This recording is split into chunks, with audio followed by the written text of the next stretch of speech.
Bienvenido a este video. Vamos a analizar un poco lo que serían los procesadores Intel, cómo funcionan o al menos cómo están catalogados, cómo sería la evolución del mismo y en qué sentido nosotros, en los que utilizamos computadoras, nos puede ayudar bastante para comprender mejor, ya sea cuando compremos un nuevo procesador o cuando alguien nos mencione uno. La primera vez que sacó Intel un procesador fue en 1971. Este era el prácticamente el 4004. Era muy bueno en cuanto a al primer lanzamiento, a su evolución que iba a ser posteriormente. Entonces, este chip era tan solo de un núcleo, era considerado, y la frecuencia apenas era de 740 kHz y su arquitectura era de 4 bits. Este Intel fue evolucionando durante los años, pero no eran tan significativos como en la actualidad. Si vemos acá, estos eran los modelos existentes desde el 71 hasta el 85. Sacaron diferentes versiones y mejoras. Posteriormente ya dieron un salto a un procesador un poquito más avanzado en esta categoría. El primero sería este que estamos viendo acá, el cual era el 80.486, el Intel. Ya era un poquito más, si se puede decir, estructurado, con más componentes, prácticamente muchos chips. Y la frecuencia fue aumentando y así se trabajaba ya en megahertz, ya no en kilohertz. Entonces de 33 megahertz era la frecuencia con la que trabajaba este procesador. Como vemos, era relativamente diferente. Aquí en sí muy diferente a la primera versión, a esta de aquí. Esto ya era con múltiples, acá como vemos estas patas de los chips, y acá era de adelante, esto era de atrás. Este era el Pentium 4. Era bastante conocido. Comenzamos comercialmente a conocerlo por la publicidad que solían tener desde el Pentium. Empezaron prácticamente desde el Pentium 1. Este era el Pentium 1. También tenían todos estos un solo núcleo y se trabajaba ya a 66 MHz. Entonces nosotros escuchábamos en la publicidad bastante Pentium 1, Pentium 2, Pentium 3, y luego ya comenzaron a sacar Celeron, que era bastante poderoso para el tiempo y ya era de 266 MHz en comparación a los 33 que había empezado. Luego había el Pentium 4, que estamos mencionando acá, y ya saltaron de los megahertz a los gigahertz. Entonces ya hablábamos de 1.5 gigahertz. Este era uno de los cambios más drásticos si observamos de la frecuencia con la que estaban trabajando. Al principio este modelo, este Intel 80.486, hasta este Pentium 4, que sería el que estamos viendo acá, desde un 33 MHz, y acá da un salto directamente. Si observamos desde el Celeron, da un salto a 1.5 GHz. Luego, a partir de aquí van a ver que los saltos serán muy sutiles, y de hecho con el Celeron D acá aumentó casi lo doble, 2.8 GHz. Muy bien, entonces esto era en un principio. En la actualidad ya toda una generación comenzaron a cambiar. Todos estos ya prácticamente quedaron en desuso, pero empezaron una nueva generación, los Core. Los Core actualmente están totalmente vigentes, se pueden adquirir, comprar y todos ellos. Enseguida vamos a ver acá todo el grupo de Core, mientras acá estaban mezclado a lo que sería en cuanto a su arquitectura, en cuanto a estos eran unos saltos sutiles. Acá vamos a ver realmente cómo era el poder del mismo. Y acá tendríamos entonces, para comprender, este es el actual, ya hay de prácticamente de décima cuarta en sí generación, pero es muy similar a su arquitectura, su forma, su estructura, la manera en la cual estamos viendo. Este es el chip físico acá Entonces, este procesador estaría de esta siguiente forma como catalogado, o si le podemos decir su nomenclatura para la comprensión. Ustedes cada que vean esto van a comprender de la siguiente forma. Intel dice sería prácticamente la marca, acá Intel Core sería la marca, luego el modificador de marca sería este. Acá dice i9, por ejemplo en la parte superior dice i7. Enseguida vamos a ver las diferencias. Entonces acá el segundo dato sería el i9. Actualmente está muy comercializado el i3, i5, i7 y el i9. Entonces, acá sería el i9. Luego me dice que hay un identificador de generación. Después del i9, si observamos aquí, tendríamos el 13, este número 13. Significa de 13ª generación. Acá está el 7 de 7ª generación. Y luego vienen estos dos números. Estos son dígitos numéricos a SKU, este que puede contener información sobre el tipo del producto, sus características, la versión, el color, el tamaño. Este. Entonces sería el 500, acá sería el 900. Después si observamos, si deseamos nos podemos acercar un poquito más, está la K en este procesador físico, la K. Aquí arriba está la U. Entonces, acá tiene diferentes letras. Por ejemplo, cuando no existe ninguna letra, directamente hagamos cuenta que sería acá i9, 13.900 nada más, sin la K, solo eso, sería un estándar que no está desbloqueado. Luego, si aquí vemos la K, entonces significa que está desbloqueado para hacer overclock y también tendría unos gráficos integrados en estas últimas versiones. Entonces tendría acá sus gráficos integrados. Acá, por ejemplo, dice la U y la U indicaría que es un procesador de bajo consumo y generalmente es utilizado para portátiles. Este ya sería para computadoras de escritorio, los más voluminosos. Entonces, acá estaría esa K. Si hemos dicho que si no vemos ninguna K, no existe ninguna letra, significa que estaría, que es un estándar que no está desbloqueado. Si vemos esta K, si está desbloqueado, se puede hacer overclock, o sea, liberar todo el poder del mismo para hacer pruebas y todo también. Y tiene gráficos integrados para básicamente no utilizar tarjeta de video, pero los gráficos integrados nunca son tan poderosos como una tarjeta de video o gráfica dedicada. Luego, si vendría con la letra F, pues estos no tienen gráficos integrados también, indican. Si sería una KF, tendría una capacidad también de overclock, pero carece de gráficos integrados. Si vemos acá una H, indica que el procesador es para portátiles, aquí. Y la G también sería gráficos con gráficos integrados. Entonces, estas letras indicarían, eso es lo que más se vende, lo que más se compra generalmente es sin la letra, que sería el estándar, con la K y con la F. Entonces, eso fundamentalmente. Y es aquí donde vamos a ahondar este de las generaciones. ¿Por qué?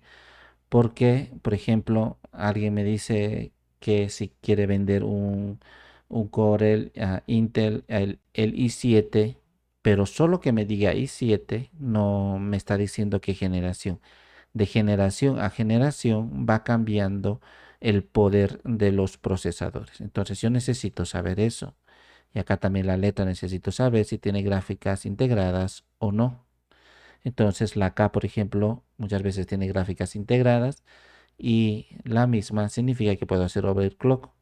Si sería la F, pues no tiene gráficos integrados. Es un estándar y no se puede hacer overclock.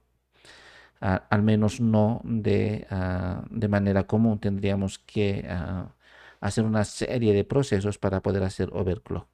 Muy bien. Entonces, acá voy a comenzar a ahondar en este procesador. Este es el primero que de esta generación salió. El Corel i5, en este caso i3 550. Este es i3 550. Todo este grupo ya empezó acá a trabajar con los núcleos, por ejemplo. En este caso, esta sería la primera generación. Los núcleos, aquí anteriormente hemos mencionado que sería todos estos eran de un núcleo, pero ya desde el 2008 sacaron este conjunto de core. Entonces acá ya era el IA3, por ejemplo, con dos núcleos y era lo doble de lo que generalmente se utilizaba. Entonces, estos ya eran más que el Pentium 4, así que incluso la frecuencia, si vemos del Pentium 4, que era tan publicitado, era 1.5 GHz, pero el Core i3 ya tenía un 2.41 GHz. A cada uno de estos conjuntos le ponían acá un nombre a su arquitectura, la manera en la cual estaría estructurado físicamente aquí. Entonces todos estos son el nombre de su arquitectura. Si observamos en un principio cuando han empezado el Core, Intel Core, estos no eran Core, ya hemos dicho anteriormente, estos eran los Intel el Pentium, Celeron, todo eso. Entonces, cuando comenzaron esta forma en la cual estaría estructurado, aquí teníamos el nombre de la arquitectura y teníamos tres tipos, fundamentalmente tres tipos de procesadores. Cada procesador tenía unas pequeñas variantes, pero no nada significativo, o sea, simplemente para poner a las laptops, lo demás, pero en el fondo todo era igual, las velocidades, frecuencias, voltajes, todo eso. Entonces, si observamos, tendríamos el i3, i5 y 7. La siguiente generación, esta, la generación 2, que salió en el 2011, igualmente se repetía. i3, i5 y 7. La siguiente generación, similarmente, i3, i5 y 7. Si observamos, se repite este patrón, i3, i5 y 7, i3, i5 y 7, y así sucesivamente. Se repetía este patrón en estas generaciones. Por ejemplo, este i3 es diferente a este i3, diferente a este otro i3 y a este i3. Entonces, este i3 era de primera generación, este i3 era de segunda generación. Y si observamos la nomenclatura que habíamos indicado, después del guión, el primer número es la generación. Aquí hemos indicado eso. Después acá, por ejemplo, el i7, después de este guión viene este número, sería la generación. Entonces, si nos percatamos eso aquí, pues el i3 este es de primera generación, esta ya sería de segunda generación, está el 2, este i3 de tercera generación, está el 3 y así sucesivamente. El i3 de cuarta generación, 4. Entonces, si observamos, no es lo mismo un i3 de primera generación, de segunda, de tercera, de cuarta, no tiene las mismas capacidades. Si observamos, este i3 de primera generación solo tenía dos núcleos. Sin embargo, el i3 subsiguiente, sacado acá, es del 2011, y ya tenía acá de segunda generación cuatro núcleos, lo doble que esto. Entonces, el próximo i3 sacaron, tenía la misma cantidad de núcleos y la frecuencia era muy similar acá. Luego el siguiente y así sacaron. Entonces, todos estos vemos que estas son variantes. Este i3 de este otro i3 es una pequeña variante casi imperceptible. Igual este i5 de este otro i5 también son la misma cantidad de núcleos, frecuencias casi similares. Entonces no existe mucha diferencia. Acá también el i7. Luego la siguiente generación, la quinta generación, similarmente. i3, i5, i7. La sexta, similarmente, a partir de la séptima generación, ya en el 2017, ya sacaron este último. Esto fue una manera de decir que tenían un nuevo procesador de gama alta. Entonces, acá estas otras ya pasaron a ser gama muy baja, el i3. Prácticamente ya las personas querían irse, pasarse, aunque el precio es un poquito más alto, del i5 al i7, y los que solían comprar de gama alta, los que eran considerados de gama alta a partir del 2017, o sea,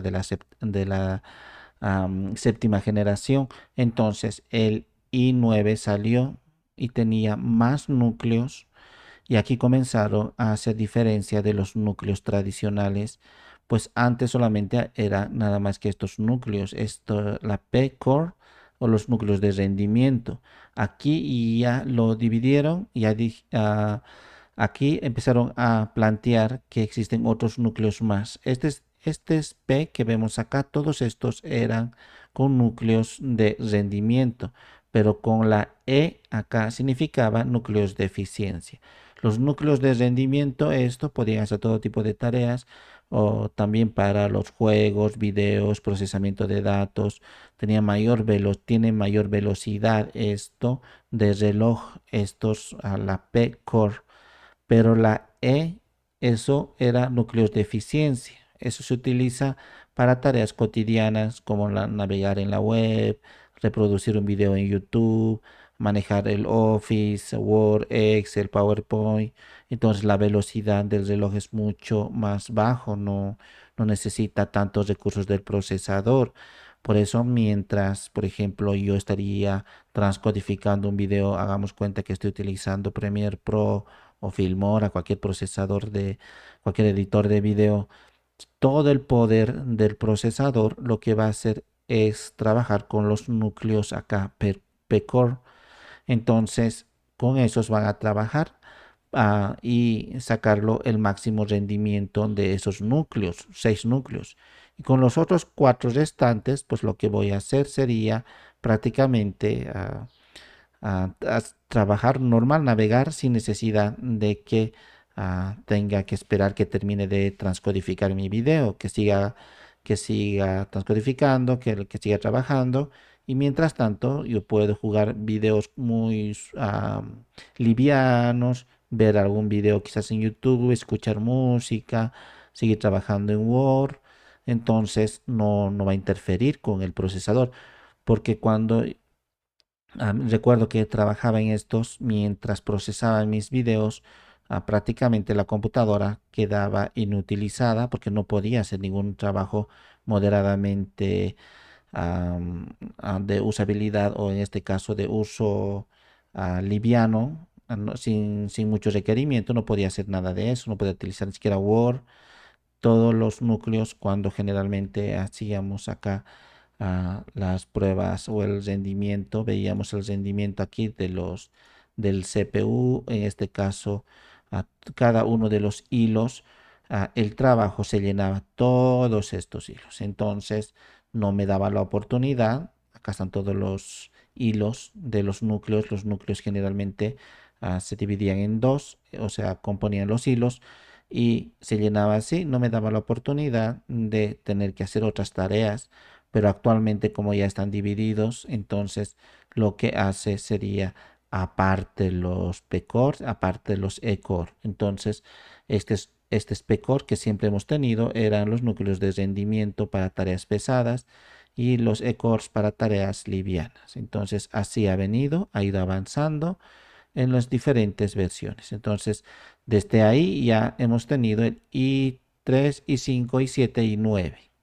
Acá, con cada generación, por ejemplo, si nos damos aquí cuenta, muy seguido han sacado las nuevas generaciones. El 2013, 14, el 2015. Del 2015 ha saltado aquí al 2017. Luego, después del 2017, el 2018 volvieron a sacar otros. El 2019 también. Aquí el Coffee Lake del 2019, al principio de año sacaron esto y a final de año sacaron aquí Comet Lake, el cual eran muy similares, pero las frecuencias eran mucho más altas. Incluso la cantidad de núcleos eran muy similares, pero las frecuencias eran muy altas. Luego el 2020 sacaron Rocket Lake. Acá también la cantidad de núcleos se han ido considerablemente aumentando en el i9 y aquí en las últimas versiones, en la actualidad estaría la versión 14ª aquí. Entonces vemos que el último i9 de 14ª generación tiene 24 núcleos, todo el poder de los mismos. y la frecuencia máxima llega hasta 5.6, 5.7 GHz. Vemos que en comparación a los anteriores realmente esto es una revolución total. Entonces acá, si vemos el anterior Raptor Lake, este de 13ª, vemos que tiene la misma cantidad de núcleos, pero la frecuencia es relativamente mayor en la actual, pero la misma cantidad de núcleos y la distribución igual, de 8 p-cores y de 16 e-cores. Muy bien, entonces, si observamos acá, lo que queremos aclarar es que en esta de la nomenclatura hemos dicho de la generación, eso es lo que nos interesa entender. Si yo adquiriría un i7, todo lo demás igual. Y Intel Core i7, y aquí ya sería la diferencia. Hagamos cuenta, un i7 aquí de esta generación. En este caso, 14ª generación. Lo que nos interesa es esto de aquí. Entonces, si yo copiase aquí, y ahora el i7 más bajo de aquí, el i7 del 2018 de primera generación. E incluso nos saltemos un poquito más de acá, del i7 de segunda generación. Entonces, acá y lo voy a copiar. Muy bien, acá estaría. Por lo tanto, si observamos aquí, este salto, un poquito más acá lo vamos a hacer. Este salto es el mismo Corel i7, acá también i7. Pero esto es de segunda generación. Tiene 4 núcleos. Pero el de 14ª generación tiene 20 núcleos. Entonces, la diferencia es abismal. Y incluso aquí la frecuencia, este es 3.4 GHz y el actual es 5.5 GHz. Vemos que realmente es otra cosa diferente. Entonces, cuando alguien nos mencione, por ejemplo, un i7, tenemos que preguntarle inmediatamente de qué generación es y nosotros buscar las especificaciones de esa generación. Entonces, cada generación tiene su estructura, tiene lo que sería su arquitectura, tiene la cantidad de núcleos y la frecuencia. Eso es lo que nos interesa fundamentalmente.